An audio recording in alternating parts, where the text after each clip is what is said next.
سہولت رہے اور آپ سے بھی لوگوں کو بات کرنے کا موقع مل جائے. لے جی بسم اللہ کرتے ہیں. ہمارے جو کالرز ہیں ان کے ساتھ سب سے پہلے جو ہماری بہن پہلے آئی تھیں وہ رہ گئیں. زہرا احمد ہمارے ساتھ ہیں. جی بہن آپ سوال کر سکتی ہیں. معذرت آپ کو ویٹ کرنا پڑا. آپ بات کر لیں. ہاں جی، السلام علیکم، میری آواز آ رہی ہے؟ وعلیکم السلام. جی بہن آ رہی ہے بالکل.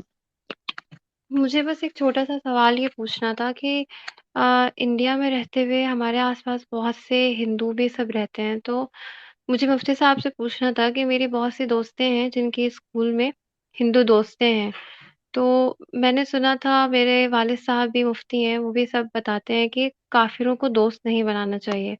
تو میں ان کو سمجھاتی ہوں لیکن وہ کہتے ہیں کہ اگر دوست نہیں بنائیں گے تو پھر اسلام کے بارے میں وہ لوگ کیا سوچیں گی، یہ سب. ایک مجھے یہ پوچھنا تھا. دیکھیں، وہ جو آیت ہے کہ جس کے تعلق سے کہا جاتا ہے کہ لا تتخذوا الکافرین اولیاء، کہ کافروں کو دوست نہ بنائیں، یہ جو دوست ہے نا، یہ اس کا لوز ٹرانسلیشن ہے. اور وجہ اس کی یہ ہے کہ دوست کے لیے اگر آپ عربی ڈکشنری دیکھیں تو اس میں جو لفظ آتا ہے وہ اصدقاء آتا ہے، اس کا سنگولر فارم ہے صدیق. تو قرآن نے یہ نہیں جی کہا کہ لا تتخذوا الکافرین اصدقاء، کہ ان کو دوست نہ بناؤ، بلکہ کہا اولیاء. اور اولیاء کا جو لفظ نکلا ہے وہ ولا سے نکلا ہے، اور ولا کے معنی آتے ہیں لائلٹی. تو جو لائلٹی ہے وہ آپ کسی کافرانہ نظام سے رکھیں، ان کے معاشرے سے رکھیں، ان کی سیاست سے رکھیں، ان کے مذہب سے رکھیں. قرآن کریم نے دراصل اس چیز کو منع کیا ہے کہ جو الائنس ہے وہ میوچول گراؤنڈ پر ہونا چاہیے، وہ اس طرح نہیں ہونا چاہیے کہ آپ کافروں کے ساتھ ان کی صف میں کھڑے ہوئے ہوں. تو اب اسکول میں جو لڑکیاں ہیں اگر کچھ مسلمان بچیوں کی وہ دوست ہیں تو اس کا اس سے کوئی تعلق نہیں ہے، یہ الائنس میں نہیں آتا. تو اولیاء کا جو لفظ ہے وہ دراصل الائنس کے لیے ہے، چاہے وہ سوشل ہو یا وہ پھر پولیٹیکل لیول پر ہو.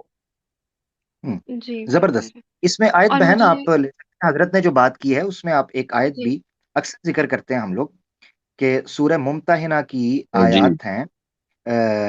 حضرت نے جس کا ذکر بھی کر دیا اشارتاً، وہ اللہ تعالیٰ فرماتے ہیں اعوذ باللہ من الشیطان الرجیم. سورہ ممتحنہ چیپٹر 60 ہے ورس 8. یہ دونوں آیتیں 8 اور 9 جو ہیں بہت انپورٹنٹ ہیں اس مسئلے کی غلط فہمی کو دور کرنے کے لیے جو عام طور پر پھیل گئی ہے. تو اللہ تعالیٰ جی فرماتے ہیں لا ينهاكم الله عن الذين لم يقاتلوكم في الدين ولم يخرجوكم من دياركم. مزے کی بات ہے ویسے حضرت فی الدین کی قید لگائی گئی ہے. اللہ اکبر، کیا بات ہے.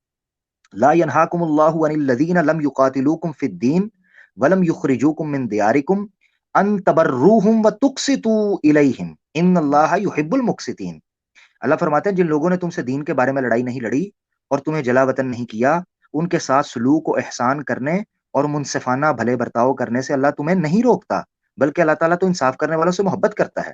آگے اللہ نے پھر کلیئر کیا کہ جو قید دوسری جگہ پر لگائی ہے کہ ولایت نہ ہو یا علیحدگی اختیار کی جائے، اس میں اللہ تعالیٰ فرمایا انما ینہاکم اللہ عن الذین قاتلوکم فی الدین واخرجوکم من دیارکم وظاہروا علی اخراجکم ان تولوہم. یہاں بھی وہی صیغہ استعمال کیا گیا جس کی طرف حضرت نے توجہ دلائی ہے، ان تولوہم، کہ اللہ تعالیٰ تمہیں صرف ان لوگوں کی محبت سے روکتا ہے جنہوں نے تم سے دین کے بارے میں لڑائیاں لڑیں اور تمہیں دیس نکالے دیے اور دیس سے نکالا دینے والوں کی مدد کی. جو لوگ ایسے کفار سے محبت کریں وہ قطعاً ظالم ہیں. تو تولو جی یعنی الائنس کریں ان سے. یہ دو آیتیں میرے خیال سے اس مدعا کو کلیئر کرنے کے لیے ایک ہی جگہ پر کافی ہیں جس کا حضرت نقشہ کھینچا ہے. جی ہاں، ماشاء جی اللہ. بالکل، جزاک اللہ، مجھے سمجھ میں آ گیا ہے. بس ایک چھوٹا سا سوال ایک اور تھا کہ انڈیا میں رہتے ہوئے اکثر ایسے صورتحال پیش آ جاتی ہے کہ ہمیں ہندوؤں کو مطلب اس انڈیا کے ساتھ کھڑے ہونا پڑتا ہے. جیسے پاکستان اور انڈیا کے مقابلے میں اگر انڈیا کے کشمیر کو دیکھیں اور پاکستان کے، تو ہمیں سپورٹ کرنا پڑتا ہے انڈیا کے کشمیر کو کہ نہیں، انڈیا کا کشمیر آزاد ہے، پاکستان کا آزاد نہیں ہے. تو نیتوں کا حال تو اللہ تعالیٰ جانتے ہیں کہ نیت یہی دل میں کی جو اسلام کے ساتھ ہے وہی آزاد ہے. یعنی کہ اب میں کیا کہوں، پتہ نہیں، مجھے کہنا بھی چاہیے نہیں، لیکن اگر ہم پاکستان ایسے کھلے عام بول میں رہے آپ ہیں. کو یہاں روکوں گا سسٹم میں آپ کو روکوں گا یہاں پر. سوری، بات آپ حضرت جی آپ کو جی جواب دیں گے مگر میں آپ کو ایک چیز بتا دوں. میں جی بحثیت مسلمان بحثیت پاکستانی کہہ رہا ہوں. ہم یہ کبھی بھی جی نہیں کہتے جو کشمیر پاکستان کے ساتھ ہے وہ پاکستان کے ہونے کی وجہ سے آزاد ہے. پاکستان جی کے ساتھ ہونا اسلام کے ساتھ ہونے کے لیے لازم و ملزوم نہیں ہے. تو یہ جی غلط فہمی ہے. کیونکہ پتہ کیا بات ہے، سرحد پار یہ پروپیگنڈا کیا ہے کہ پاکستان ہے اسلامک اسٹیٹ. اسلامک اسٹیٹ نہیں ہے، مسلمانوں کی اکثریت ہے. ہم تو خود رو رہے ہیں کہ شریعت نہیں. ہم تو خود روتے ہیں کہ جس چیز کے لیے ملک لیا تھا کیا کچھ بھی نہیں. جی تو ایک چیز میں معذرت کے جی ساتھ اس لیے کلیئر کرنا چاہ رہا تھا کہ اس سے پہلے کہ حضرت تفصیل سے بات کریں، یہ میں بنیادی جی جو ایک کانٹا ہے اس کے اندر جو آپ نے بات کی اور مجھے محسوس ہوا کہ کئی لوگوں میں یہ نہیں ہے بالکل بھی کہ کشمیر جی جو وہ تو پاکستان کے جی ساتھ ہے وہ وہ تو شاید ظاہر ہو آزاد ہے یا جاتا اسلام. ہے. جی ظاہر تو ہو جی جاتا ہے وہ، لیکن جیسے اکثر سوشل میڈیا پہ ہمارے پاکستانی بھائی بھی بہت جوش و خروش سے کہتے ہیں کہ نہیں، اسلام تو پاکستان کے نام پہ بنا ہے اور ہم تو دیکھیں یہاں میں کے سمجھتا ہوں کہ مجاہدین ہیں. یہ میں مجھے یہ عجیب جو سا لگتا ہے. یہ جو جی یہ جو پوری بحث ہے یہ غیر ضروری بحث ہے. جی اور کوئی بھی شخص چاہے یعنی اگر وہ اہل علم کے طبقے سے تعلق رکھتا ہے، چاہے وہ انڈیا میں ہو یا پاکستان میں، انڈیا جی اور پاکستان کی جنگ کو کفر اور اسلام کی جنگ قرار نہیں دیتا. یہ ایک ہوں علاقائی جغرافیائی سیاسی جنگ ہے. اس کا اسلام یا کفر سے کوئی لینا دینا نہیں ہے. تو اب آپ یہ دیکھیں کہ کیا انڈیا کا رشتہ سری لنکا سے کوئی بہت اچھے رشتے ہیں؟ بالکل نہیں ہے. سری لنکا سے بھی ایک مسئلے، بلکہ آج کل تو نیپال سے بھی بڑے مسئلے چل رہے ہیں. تو کیا نیپال کے نیپالیوں کا مذہب کچھ اور ہے؟ وہی ہے جو ہندوازم ہے. کیا سری لنکا میں مسلمان بستے ہیں بڑی تعداد میں، ان کا اقتدار ہے؟ نہیں. کیا چائنا سے انڈیا کا اختلاف نہیں ہے؟ تو کون سا کفر اور اسلام کا مسئلہ ہے؟ تو یہ سارے کے سارے جی اقتصادی اور جغرافیائی جھگڑے ہوتے ہیں. اور ایسے میں جی مسلمانوں سے یہ کوشچن کرنا کہ تمہارا انڈیا کا ساتھ دینا اس کا مطلب ہے کہ کفر کا ساتھ دینا، اور تمہارا پاکستان کا ساتھ دینا اس کا مطلب اسلام کا ساتھ دینا، یہ دراصل انٹلیکچوئل بینکرپسی کی علامت ہے. زبردست بہت بہتر. زبردست تو یعنی کہ ہم ٹوٹلی. کو بحیثیت مسلمان کے نہیں، بحیثیت انڈین کے انڈیا کو سپورٹ کرنا چاہیے بجائے اس کے وہ کہ آپ ہم کی مرضی ہے. پاکستان کو. دیکھیں ہر انسان ہر ملک میں ہر ملک کا باشندہ عقل رکھتا ہے.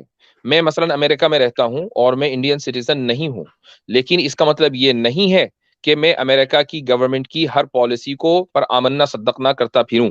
میں کھلم کھلا پولیٹیکل پلیٹ فارمز ہوں یا یہ کہ سوشل میڈیا پلیٹ فارمز ہوں، اس پر امریکن گورنمنٹ کی زبردست تنقید کرتا ہوں. اور اس کی جو وار ایکسپینشن اسٹریٹجی ہے کہ ساری دنیا کے اندر یہ بم مارتے پھرتے ہیں، اس کے خلاف اوپنلی بات کرتا ہوں. اور لیکن مسئلہ یہی ہے کہ انڈیا میں ایک نیریٹو دے دیا گیا کہ نہیں، جو گورنمنٹ کر رہی ہے دراصل وہی انڈین نیس ہے. اگر آپ گورنمنٹ کے خلاف کوئی تنقید کریں گے تو دراصل آپ انڈیا کے خلاف یا انڈین نیس کے خلاف بول رہے ہیں. تو یہ جو کہ نہیں جی جو بھی حکومت کر رہی ہے ہمیں اس کا ساتھ دینا چاہیے، نہیں، ہم عقل مند ہیں اور اللہ تعالیٰ نے ہمیں عقل دی ہے. ہم عقل کی بنیاد پر فیصلہ کر سکتے ہیں کہ کوئی چیز اگر گورنمنٹ کا قدم اچھا ہے تو ٹھیک ہے، ہم اس کی حمایت کریں گے، اور اچھا نہیں ہے تو ہم اس پہ تنقید کریں گے. ایز اے سٹیزن یہ ہمارا کانسٹیٹیوشنل رائٹ ہے. جتنی بھی جمہوری ممالک ہے سب میں جی ایسا ہی ہوتا ہے. جی بہت بہتر، میں سمجھ گئی ہوں. تو میرا ٹائم ختم ہو گیا ہے. جی جی جی جی بالکل ختم ہو گیا جی. جزاک اللہ. چلیے ٹھیک ہے، میں تھینک یو. جاتی ہوں. تھینک یو سسٹر، بہت شکریہ. اللہ آپ کو جزائے خیر دے. ہائے کاش کے مسلمان ان علاقوں سے نکل کر اوپر سوچے، عالمی جو اللہ نے اس کو عالمی بنایا تھا اس سطح پر آ کر سوچے تو بڑے مسئلے حل ہو جائیں گے انشاءاللہ.